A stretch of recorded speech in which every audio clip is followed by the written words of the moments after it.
On vous a toujours raconté que Grace Kelly avait tout gagné, la gloire, l'amour, un trône. Mais la vérité, c'est qu'elle a tout perdu.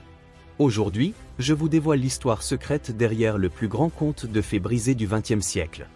De Hollywood aux dorures du palais de Monaco, elle était l'icône parfaite, mais derrière les sourires et les flashs, c'est une femme piégée, isolée et brisée que l'on découvre. Alors, comment Grace Kelly, superstar américaine devenue princesse, a-t-elle vu son rêve se transformer en cauchemar? Voici l'histoire que personne ne vous a racontée jusqu'à aujourd'hui. Abonnez-vous pour ne rien rater des prochains secrets. La vie de Grace Kelly ressemblait à un conte de fées devenu réalité, l'étoile dorée d'Hollywood qui a tourné le dos à une carrière brillante pour entrer dans la royauté. En épousant le prince Rainier III de Monaco, elle est devenue la princesse de ce petit État. Mais derrière l'image idyllique de cette romance royale, se cachait une réalité bien plus nuancée. Était-ce réellement une vie plus somptueuse que celle qu'elle avait à Hollywood? Depuis des années, des murmures laissent entendre que ce mariage était bien plus compliqué que le grand public ne le pensait. Et peu avant sa mort, le prince Rainier a fait une confession qui a jeté une lumière nouvelle et troublante sur leur union. Quelle est donc cette révélation bouleversante? Restez avec nous alors que nous explorons les luttes secrètes de la princesse Grace et la déclaration qui a choqué le monde entier. À l'origine, Grace Kelly était déjà fiancée à un autre homme lorsqu'elle fit la rencontre du prince Rainier. Lorsqu'elle se rendit en France pour le festival de Cannes, elle fut conviée à une séance photo avec le souverain monégasque. Une rencontre arrangée par ses amis, notamment l'actrice Olivia de Havilland, qui se rappellera plus tard que Grace était littéralement sous le charme. Mais derrière cette magie, il y avait un fait bien moins connu. À l'époque, Grace était promise au styliste Oleg Cassini. Des lettres retrouvées bien des années plus tard révèlent qu'elle l'aimait sincèrement, rendant sa décision soudaine de rompre ses fiançailles encore plus surprenante. Cassini lui aurait même lancé « Tu épouses cet homme parce que c'est le plus grand rôle qu'on t'ait jamais offert ». Et d'une certaine façon, c'était vrai, Grace décrocha là le rôle le plus emblématique de sa vie. Pourtant, derrière les fastes de la monarchie, son mariage s'avéra bien plus épineux qu'une romance hollywoodienne. Des années plus tard, elle confia à une amie, Charlotte Winston, qu'elle regrettait amèrement de ne pas avoir suivi son cœur. « Si ma mère n'avait pas été si dure avec Oleg, je l'aurais probablement épousé. Cette seule décision a changé toute ma vie. » Mais ce mariage avec le prince Rainier était-il arrangé? Officiellement non. Pourtant, beaucoup soupçonnent qu'il ne reposait pas uniquement sur l'amour. D'après l'auteur J. Randy Taraborelli, les parents de Grace auraient lourdement pesé dans la balance, l'encourageant à accepter la proposition princière. Pourquoi? Parce qu'à l'époque, Monaco risquait gros, sans héritier, le pays pouvait être annexé par la France. Pour s'assurer que Grace pourrait donner des enfants, elle dut même passer des examens médicaux avant les fiançailles. Une fois le test réussi et après que son père ait versé une dot colossale de 2 millions de dollars, Rainier et Grace ne se fréquentèrent que 2 semaines avant que le prince ne fasse sa demande. Mais au-delà de la politique, certains disent que ce mariage avait aussi des motivations financières.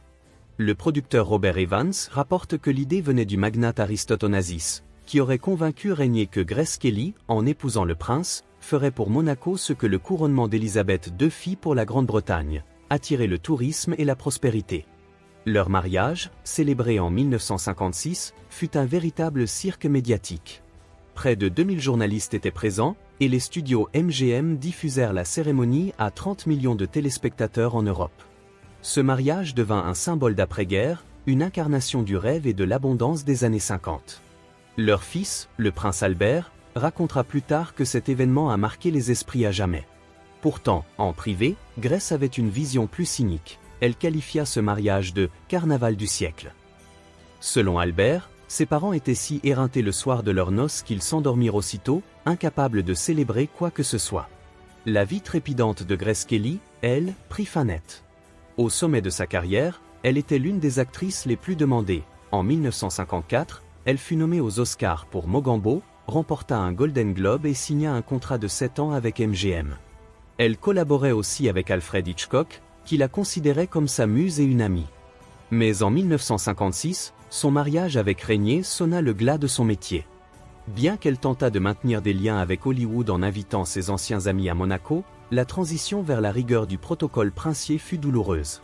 Rainier, dit-on, n'appréciait guère ses familiarités.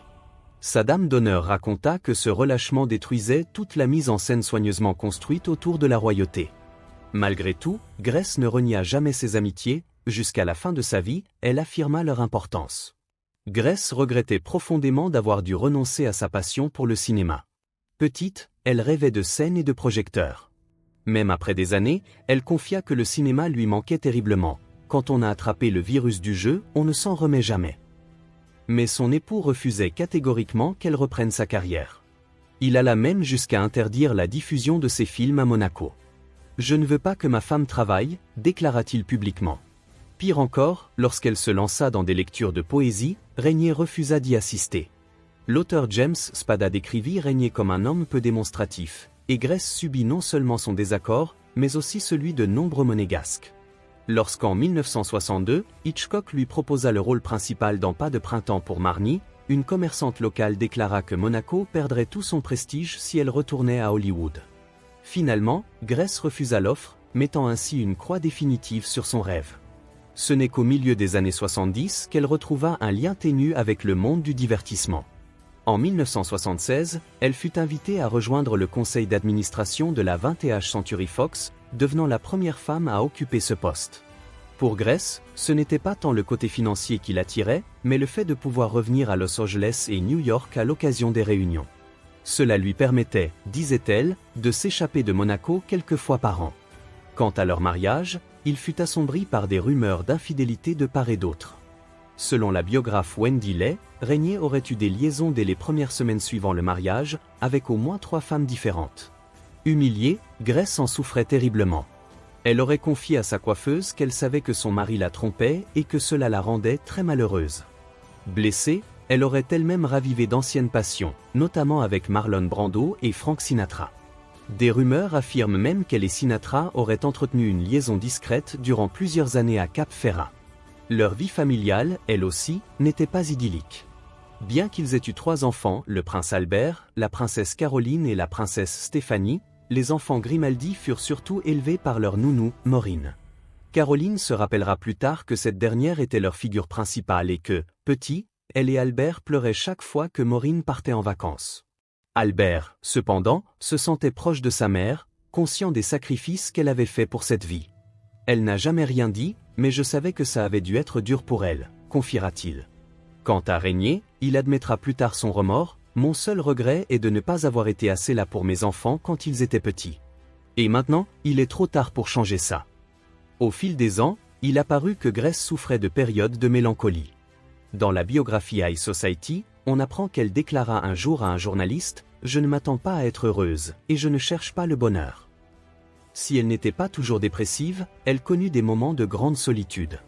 En 1982, peu avant sa mort, elle confia dans une interview que les pays méditerranéens acceptaient mal le changement, un euphémisme pour parler de ses difficultés d'adaptation. Sa situation fut souvent comparée à celle de Lady Diana.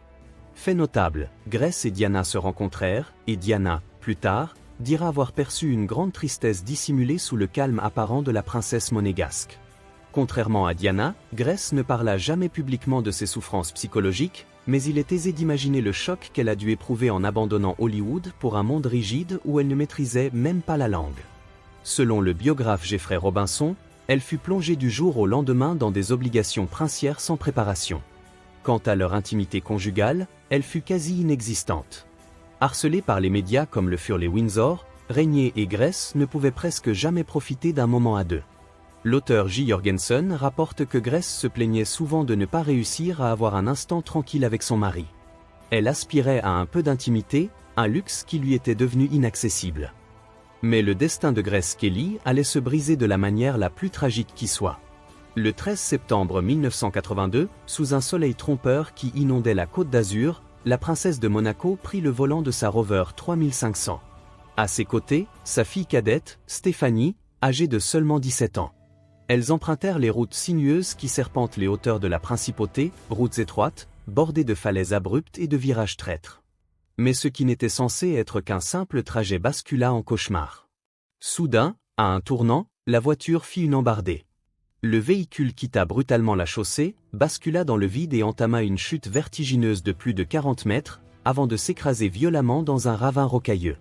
Quand les secours arrivèrent sur les lieux, ils découvrirent une scène apocalyptique.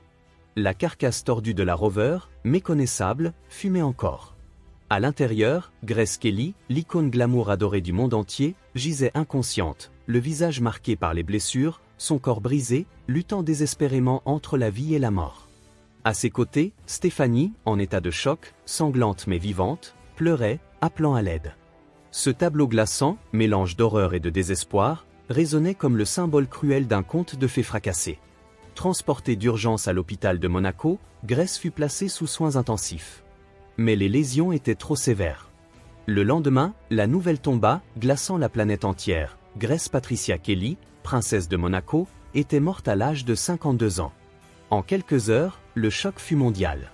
À Hollywood, où elle avait fait rêver des générations entières, les studios fermèrent symboliquement leurs portes. À Philadelphie, sa ville natale, des veillées improvisées s'organisèrent dans les rues.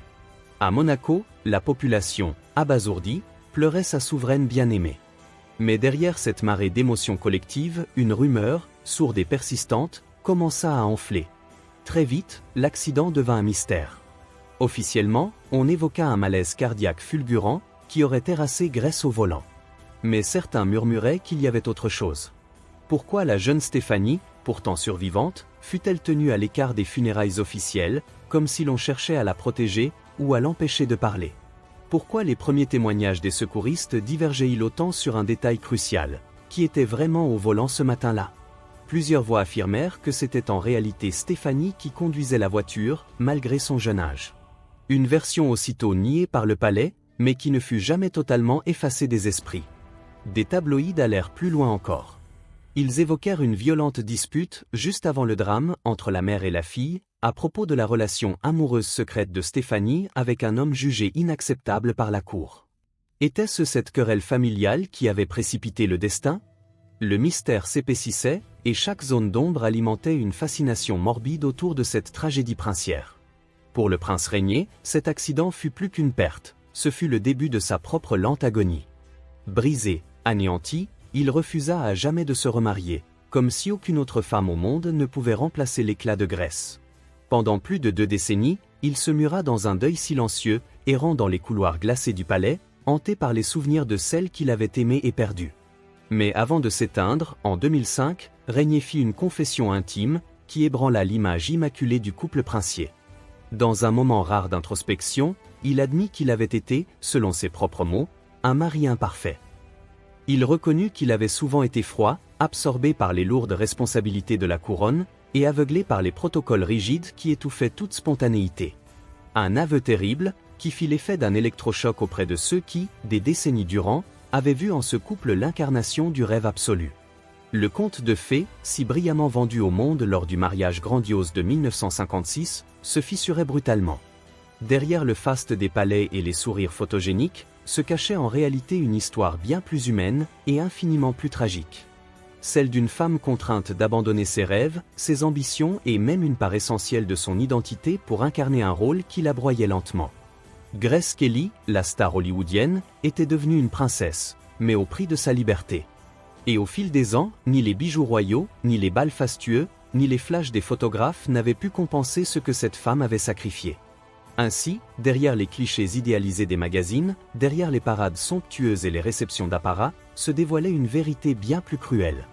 Celle d'une princesse prisonnière dans une cage dorée, écartelée entre son passé d'artiste libre et son destin figé par les obligations monarchiques. Et celle d'un prince, rongé par le remords, qui, trop tard, comprit le prix inhumain que sa femme avait payé pour devenir une légende immortelle. Une légende, mais au prix de sa propre vie. L'histoire de Grace Kelly et du prince régné restera gravée dans la mémoire collective comme l'un des contes de fées les plus fascinants du XXe siècle. Mais derrière les dorures du palais de Monaco et les sourires figés sur les photos officielles, se cachait une réalité bien plus complexe. Celle d'une actrice adulée qui abandonna tout, sa carrière, sa liberté, ses rêves, pour incarner un idéal, celui d'une princesse parfaite.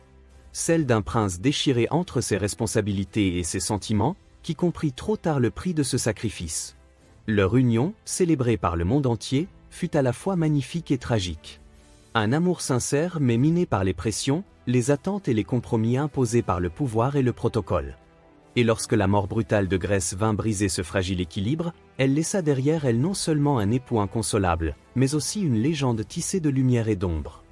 Aujourd'hui encore, le destin de Grace Kelly continue de fasciner, précisément parce qu'il incarne cette dualité universelle. Le rêve et la réalité, le bonheur et le sacrifice, la gloire et la solitude. Une femme devenue mythe, mais dont le cœur, lui, battait au rythme des douleurs et des espoirs que nous partageons tous. Et c'est sans doute là que réside la véritable grandeur de son histoire.